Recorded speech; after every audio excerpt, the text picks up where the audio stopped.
Video එක බලන්න කලින් වීඩියෝ එකට ලයික් එකක් දාලා අපේ channel එක subscribe කරන්න. ඔන්න එකෝමත් එක කාලෙක ඈත ගමක ජීවත් වුණා සාදිරිස් කියලා ගොවියෙකුයි එයාගේ අසල්වැසියා සියාතුයි සියාතුගේ බිරිඳයි. ඉතින් මේ දෙකොල්ල අසල්වැසියෝ වුණාට සියාතුගේ බිරිඳ නම් සාදිරිස්ට හරියනවට හරිම අකමැති.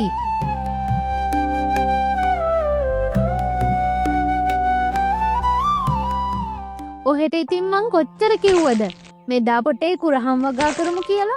කෝහේ ඇහුවයි.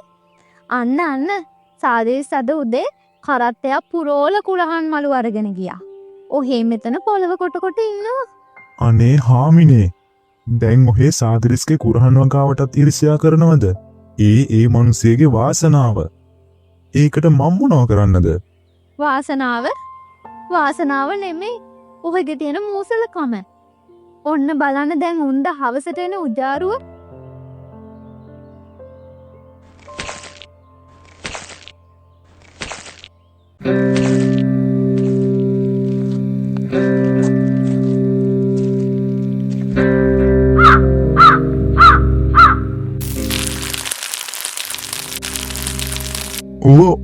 ඔය මොකක්ද ඔය කරන්නේ? මම මේ ඉතුරු කුරහන් ටිකට ගිනි තියනවා. මොන අපරාධයක්ද හාමිනේ ඔය කරන්නේ? ඕක නතර කරන්න. කොච්චර වුණත් සාදිරිස් මහන්සි වෙලා වගා කරපු එකනේ. අනේ ඔහේ කටපියන් ඉන්නවද? ඔහොම දේවල් කරලා මොනවද හාමිනේ ඔකට ලැබෙන්නේ? සාදිරිස් පුදුම ලොකු කමකින් උදේ ගියේ අපිට පේන්නම.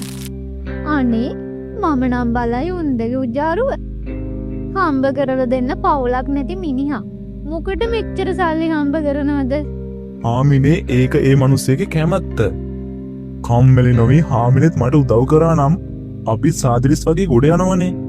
හාමිනේ ඉතින් කරන්නේ සාදිරිස්ට උගුලට වටව මට ඇනුම්පත කිය ඉන්න එකනේ. දැන් අර සාදිරිස් වැඩ කරන්නේ උදව්වට කවුරුත් සිංගලද? ඇයි ඔබට තනියම මේකවත් කරගන්න බැරිද? දැන් ඉතින් සාදිරිස්ගේ කෙරුවාවත් අහවලා. දැන් හොඳට තියෙන්නේ අලු ටික එකතු කරගෙන විකුණගෙන කන්න තමයි. හම්මේ දැන් නම් හිතට පුදුම සහනයක් දැනෙන්නේ. නැත්තම් හෙට උදේත් මම බලන්න එපාය සාදිරිස්ගේ කුරහන් කරත්තේ ලොකුකම. ඒ මිනිස්සෙගේ කොහෙද හාමිනේ ලොකුකමක්?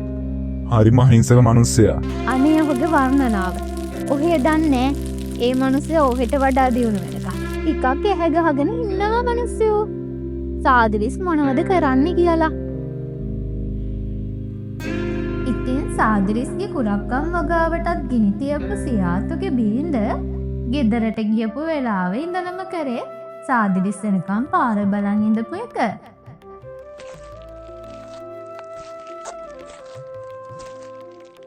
අන්න සාදිරිස් එනවා. ඔහේ පාරට ගිහින් සාදිරිස්ගෙන් අහන්න කුරහන් වලට කීයක් ගත්තද කියලා. අපිට මොකටද හාමිනේ එව්වා? ඔහෙට ඒ පඬිතුකම් වලින් වැඩක් නෑනේ. ඔහේ ගිහින් අහගෙන එනවද? මගෙන් මොකවත් නාහ. අර සාදිරිස් යන්න කලින් ඉක්මනට යන්න.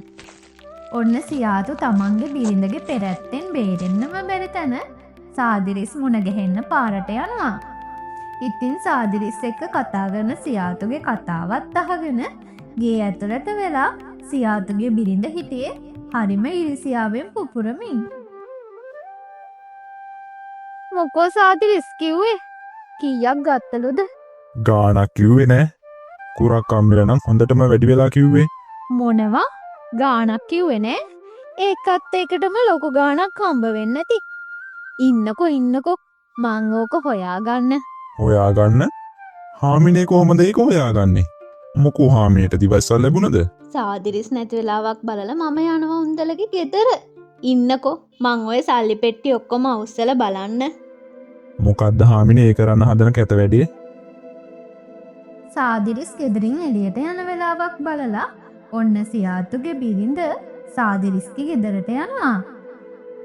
සාදිරිස්ගේ ගෙදර හැම තැනක්ම අවුස්සලා බලපු සියාතුගේ හාමිනේ දකිනවා සාදිරිස් එකතු කරපු සල්ලි මල්ල. ඉතින් සාදිරිස් එක්ක තිබුණු ඉරිසියාව වගේම සල්ලි වලට තිබුණු පෙරේතකමත් නිසා සියාතුගේ හාමිනේ මේ සල්ලි මල්ල ගෙදර අරගෙන එනවා.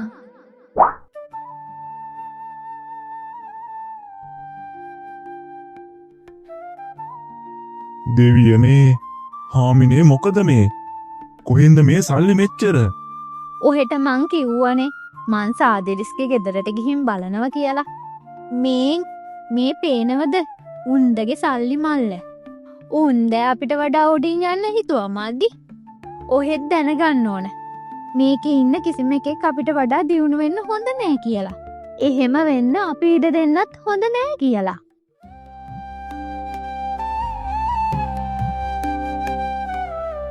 සාදිරිස් මලයා මේ කොහේ යන්නද මම යනව සියාතු අයියේ පහළ කැලෑව පැත්තට. අර මොකටද මලයෝ කැලෑව පැත්තේ යන්නේ මේ උදේ පාන්දරම අනේ මම මේ දර ටිකක් කඩාගෙන එන්න යනව සියාතු අයියේ. දර ටිකක් කඩන් එන්න. දර කඩන්න ඔච්චර දුර යන්න ඕනේ. මේ අහල පහලත් දර කෑල්ලක් අහුල ගන්න නැතුව.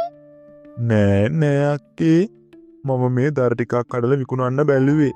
මේම දර කෑල්ල දෙක එකතු කරලා වැඩක් නෑනේ. කැලෑවට ගියා නම් ඇති වෙන්න දර තියෙනවනේ. ඒකනම් එහෙම තමයි මලයෝ ඒත් මේ හදිසියෙ මොකද දර කඩන්නේ හේන් වැඩි ඉවරත් නැතුව අනේ සියාතු අයියේ මගේ කුරහන් හේනත් ගිනි අරගෙන.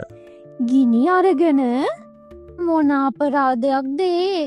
ඒ විතරක් නෙමෙයි මගේ ගෙදරට හොරුත් පැනලා. හොරු පැනලා දෙවියනේ තවත් කරදරයක්. පව් නේද සියාතු සාදිරිස් මලයා? අනේ ඔව් අක්කේ මගේ මුල් සේසතම හොරකම් කරලා. මට දැන් වෙන කරන්න දෙයක්වත් නෑනේ. මම මේ දර කඩන්න යනවා. අනේ අපිටත් හරිම දුකයි මලයෝ ඔව් මලයෝ මටත් හරීම දුකයි. මොනව කරන්නද දැන් ඉතින්? ඔය දර එකතු කරා කියලා මොකෝ ලොකු ගාණක් ගන්න පුළුවන් එකක්ද? ලොකු ගානක් නම් ගන්න බැරි වෙයි අක්කේ. ඒත් ඉතින් වෙන කරන්න දෙයක් නෑනේ. ඉතින් සියාතු එක්ක කතා කරලා කැලෑවට යන්න ගිය සාදිරිස් දිහා සියාතුගේ බිරිඳ නම් බලාගෙන හිටි හරිම සතුටින්. දැක්කද? ඕනවට වඩා උඩ පැන්නම වෙන දේ. දැන් ඉතින් දර කපල කවුරු දියුණු වෙන්නද? පව් හාමිනේ සාදිරිස් මලයා දැන්වත් ඒ මිනිස්සුන්ට පාඩුවේ ඉන්න දෙන්න අනේ මම නම් ඔය කාටවත් කරදර කරන්න ගියේ නෑ. උන්ද තමන්ගේ තරමට ජීවත් වුණා නම් මේ ප්‍රශ්න මොකවත් නෑනේ. කොහෙද ඉතින්?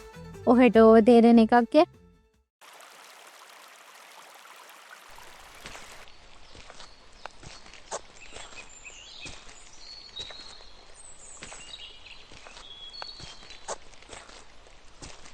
අනේ පුතේ මට වතුර තිබහයි මට හරිම මහන්සි. පුතා ළඟ වතුර ටිකක් තියෙනවද මට බොන්න?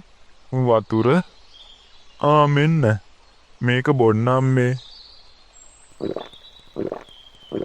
පුතා නම් හරිම කරුණාවන්ත දරුවෙක්. මේ දරුවා මේ කොහෙද යන්නේ? මම මේ දර කඩන්න යනවා අම්මේ. අම්මට බඩගිනිද? මේ පාන් කෑල්ලක් කන්නකෝ. අනේ පුතා හරිම හොඳ දරුවෙක්. කරුණාවන්ත ඔය දරුවට මම තෑග්ගක් දෙන්නම ඕනේ. මොනවා මේ දේවතාවියක්නේ. උඹ වහන්සේ? ඔව් දරුවා මම දේවතාවියක්. ඔය දරුවා හරිම කරුණාවන්ත දරුවෙක් නිසා මම ඔය දරුවට තෑග්ගක් දෙන්නම්. මට තෑග්ගක්? ඔව් දරුවා මම ඔබට මේ මැණික් මාල තෑගි කරනවා. තවත් ඔය දරුවා දර කපන්න ඕන නෑ. මේ මැණික් මාල රැගෙන ගොස් සතුටින් ජීවත් වෙන්න. අනේ උඹ වහන්සේට බොහෝම පිං.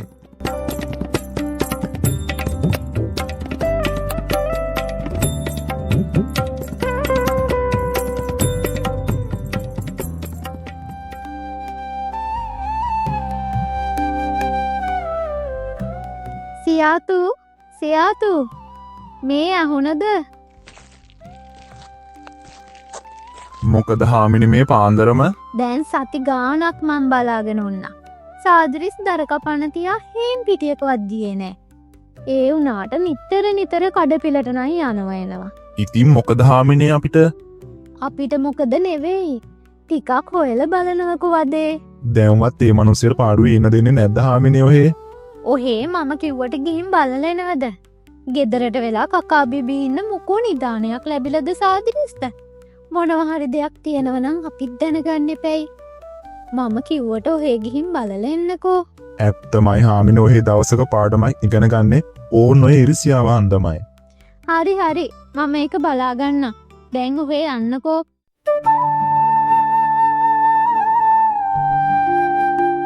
සාදිරිස් මලයෝ මේ සියාතු අයියනේ. මොකෝ අයිය මේ පැත්තේ? නෑ මේ මලය හුඟ දවසකින් දැක්කේත් නෑ. අසනීපයක්වත් හැදිලද දන්නේ නැති හින්දා මේ අපේ හාමිනේ ගිහින් බලලා එන්න කිව්වා. ඒකයි මම මේ විගහට ආවේ. අනේ මට මොන අසනීපයක්ද අයියේ? මම මේ හොඳින් ඉන්නේ. මොකෝ මල්ලි දැන් දර කඩන්න යන්නේ නැද්ද? නෑ අයියේ. මං ආයේ දර කඩන්න යන්නේ නෑ. ඒ මොකෝ මලයෝ ඒ මොකක් හරි ප්‍රශ්නයක් තියෙනවා නම් කියන්න. අපිටත් බැරි උදව්වක් කරන්න.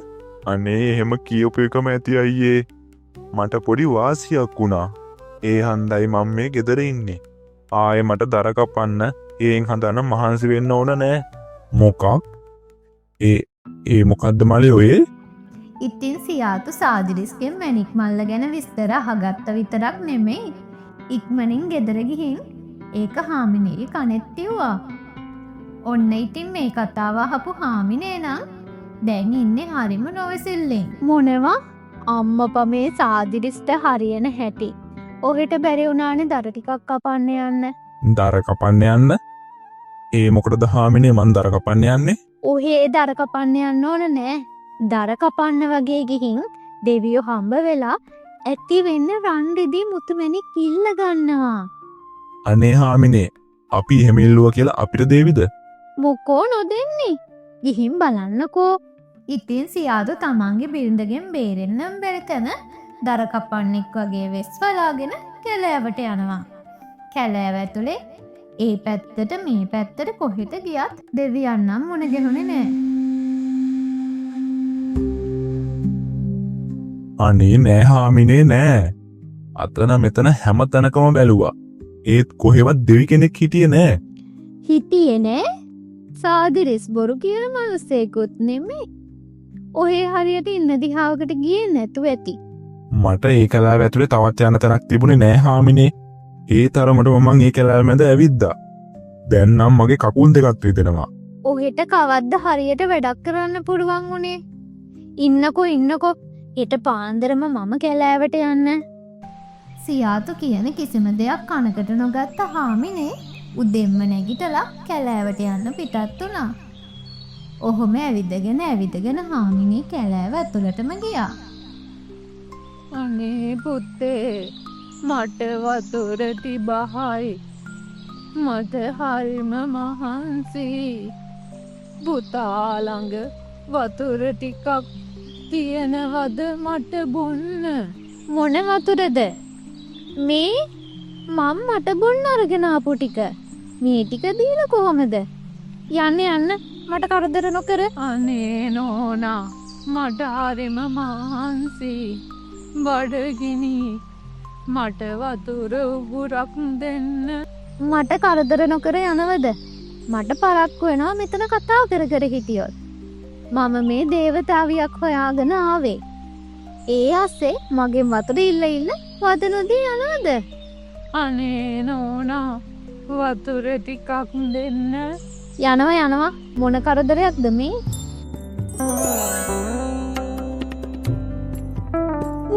මොනවා? දේවතාවුන් වහන්සේ?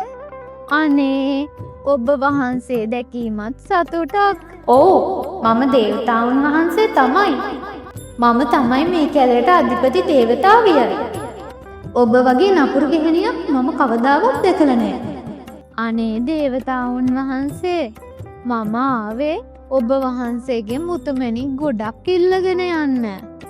අනේ මට අනුකම්පා කරලා මට රන් රිදී මුතුමැණික් ලබා දෙන්න දෙවියනේ.